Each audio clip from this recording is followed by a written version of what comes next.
I know you know a little bit about. I watched the movie. Exactly. I'm sure there's probably a few people out there that have watched the same thing. There's a couple of movies that have come out over the past 20 years or so. But Jessie Owens and the 1936 Olympics. So Jessie was a black runner who set 3 world records in 1935, the year before the Olympics, in a span of 45 minutes. And he went on, he was known for really the 100 meter, 200 meter, and the long jump especially, but he also did the relay. And those 3 world records that he had set became known as the greatest 45 minutes in sports history. So he obviously qualified for the 1936 Olympics in Berlin. And obviously, as we know, the 30s in Germany were super politicized. There were really extreme politics, extreme fascism. Hitler was in power, right? Yeah, 4 years before Hitler was put into power. So, and obviously you can see how a black man would not exactly be the popular choice to go to represent the United States, either from the American perspective or sending him into a fascist country. Right. I actually remember in the movie they kept deliberating over whether or not the Americans should even go to Germany, as they were hearing rumors at that point of prejudice against Jews. Yeah, exactly. The prejudice against the Jews kind of started in 1934. So in the 1936 Olympics, they had to de-escalate everything, even to be considered to host them. And obviously the Olympics, from Hitler's perspective, were kind of just to promote Nazi Germany as the greatest of all countries. Right. So to de-escalate his own views on the Jewish peoples and even African American peoples, it was significant. But Jessie, so he set the 3 world records and he actually made the team. He went to Germany, and in 1936, Adi Dassler, who you might know as the original founder of Adidas, he signed Jessie to a shoe endorsement. Basically said that, well, you'll win this race and you'll win your races if you wear Adidas shoes. It wasn't called Adidas then, but he went on to make the company in the 1940s. Right. So that was actually the first shoe endorsement deal for any black American athlete. Wow. Yeah, and it happened in Nazi Germany in the 1930s. Any idea how much he got paid? I honestly couldn't tell you. The money thing to deal with the Olympics, because it's amateur, you couldn't really say how much money you were getting, because that kind of reduces the whole purpose of being an amateur athlete. Yeah, the Olympic Committee would be. Yeah, exactly. Yeah. So 1936, I think August 1st, the Olympics began, and Jessie ran the 100 meter that day, and he didn't set a world record, but he did win the race, and he won for the qualifying rounds, so he made the finals. And so Hitler actually, he wanted to congratulate only the German victors, for obvious reasons, super nationalist in Nazi Germany. And his the promotionary person for the Olympics, I think it was Heinrich Himmler actually, he basically said you can either congratulate all of the victors or you can congratulate none of the victors. Himmler was American, right? No, he was German. He was German? Yeah. Oh, okay. Yeah, this was the person in charge of all the publications for the German Olympic events and the Olympic news. So he promoted that he should either congratulate everyone or no one. And so when everyone says that Jessie wasn't congratulated after his race, it was because none of the athletes were congratulated, because Hitler decided that he just didn't want to congratulate anyone, because there were actually Jewish people on the American sports teams as well. Right. So he didn't want to be a part of that. So then the long jump events happened on August 14th. The 14th and the 15th are when the Olympics ended.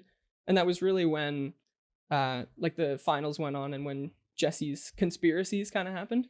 Mm-hmm. So in the long jump, it was Jessie against Luz Long, which is a hilarious sports name, especially considering that his event was long jump. Yeah, let's just break that down. So first name, Luz. Yeah. Not great for an Olympic athlete. I think it was actually Franz Luz Long, but he went by Luz for whatever reason. Well, maybe ironic, kind of taking your weakness. Maybe got made fun of as a kid. Yeah, maybe. And making that his strength. Maybe there's a bit of a story back there. And then Lon, Also hilarious that he's in long jump. Yeah, he was destined for greatness there, or Yeah. second place greatness. To spoil the story. Spoiler alert. Yeah, sorry. But yeah, so he actually helps Jesse out. He gives him a little tip, supposedly, because Jesse's first two jumps were apparently over the line. So for long jump, you have to jump from behind the line in order for it to count. And the Germans kept disqualifying Jesse's jumps because they were just over the line. And so in the movie, I'm sure you remember this, it's kind of the big infamous moment that the German helps Jesse out and puts something just behind the line, just so Jesse can qualify for the third jump. So he's jumping like a couple inches before the line that everyone else is jumping on, right? Yeah. So he's actually putting himself at a disadvantage almost just to get qualified. Yeah. I remember in the movie, they kind of implied that the judges were a little corrupt there and they were calling him out for false starts. I'm not sure if that's maybe just, a movie or... Yeah, it's kind of weird because the event between Luz Long and Jesse, apparently it actually never happened. Apparently Jesse didn't meet his competitor until like after the games. And then they shook hands and like they congratulated each other on first and second place. Still, for a German athlete to shake hands with the victor of another country who's black, and obviously Hitler's a very hateful person, in front of Hitler when he's got all this power. Yeah. So that's, exactly. It kind of... Kudos. Exactly. So after the events, they shake hands and all goes well. And so Jesse wins 4 gold medals, which is still a US record. Or world record, actually, for gold medals in an Olympics. So it was 100 meter, 200 meter long jump, and he was part of the relay team that won the gold medal in Germany. And so the conspiracy is that, like, Hitler didn't congratulate Jesse at all. But that's actually not the case. Supposedly, Hitler did, in Jesse's words, he saluted him. So I'm guessing probably not the same kind of salute that we're thinking of. Yeah. And apparently he also had like a commemorative cabinet with like the inscription of like 1936 Olympics gold medal holder. And supposedly the US president in 1936, which is, who was president in 1936? 1936. FDR. That's what it would have been, FDR in his first term. And apparently he didn't invite Jesse to the White House. So Hitler congratulated Jesse after his gold medals, but the US president didn't. Okay, so he's not only being discriminated against by Hitler, which, as terrible as you expect, he's also getting it back home as well. Mm-hmm. So apparently it was more so back home. And so when he returns, he's in the victory parade, and apparently someone gave him $10,000 cash just in a bag. Like during the parade, someone, like Jesse's in the back of a car, and they throw a bag of something into the car. And you would assume that would incite panic or a riot of some sort. Yeah. And just for the sake of not making a commotion, Jesse didn't protest or whatever. He waited until the end of the parade, and then he opened it up, and it was $10,000 cash. In congratulations. Oh my! He just opened it up by himself. Yeah. Because someone throws a bag in my car. I don't think they're being nice. I think maybe it's a bomb, some sort. Yeah. Yeah. Yeah, especially because you're an African American who's going on to represent United States, and obviously there's not the public oppression like there is in the '60s, where it became really widespread known that the U.S. is oppressing Black Americans, but still, you wouldn't open it, right? Right, yeah, and he was getting it from all sides. Like, I don't want to keep bringing up the movie when you've done all this great research, but I do remember an aspect of the movie was that a lot of people in like the African American community at the time were saying that you shouldn't go to the Olympics as a form of like protest, because the civil rights movement was really picking up steam there, and it would have been pretty huge for him not to go and kind of throw away his own opportunity. Yeah, it was kind of like the decision for him to be either a Black man or an American. Like that was kind of his choice to make before.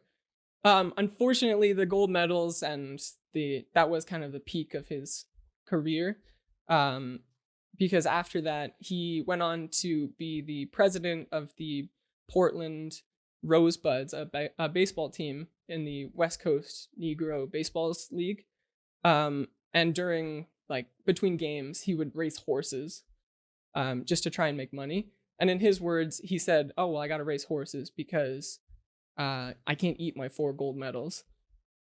Oh, so he was He's struggling after. even with the shoe deal. Yeah. Even with I assume they boarded him and they didn't really pay him. Yeah, well, the shoe deal actually only went on like during the Olympics. Like he was paid to wear those shoes during the Olympics, but then after that was it. I do have to ask, when you say race horses, is he like a jockey or is he betting? No, like he's physically like racing horses on foot.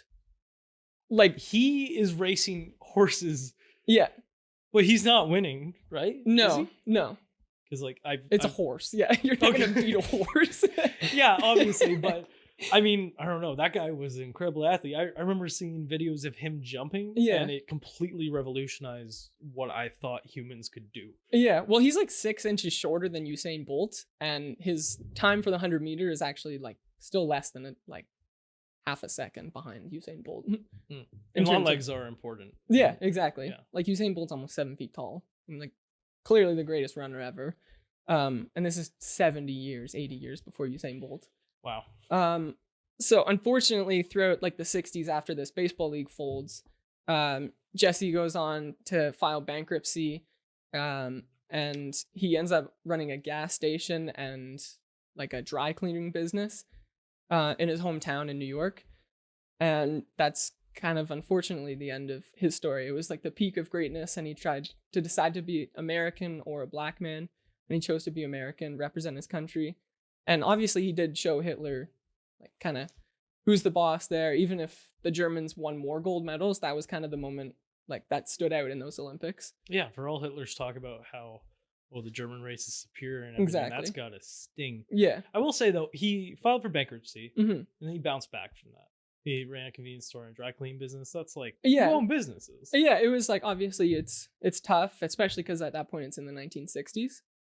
And as we know, in the 1960s in America, like I said, that's like the pinnacle of like publicized oppression. Yeah, there's a lot of police brutality. Yeah, and like civil rights movements fighting against it. Yeah, but I mean, he was labeled the 6th greatest athlete in the 20th century by Sports Illustrated, Bleacher Report. There was a bunch of different articles. That'd be like the 6th greatest American athlete, right?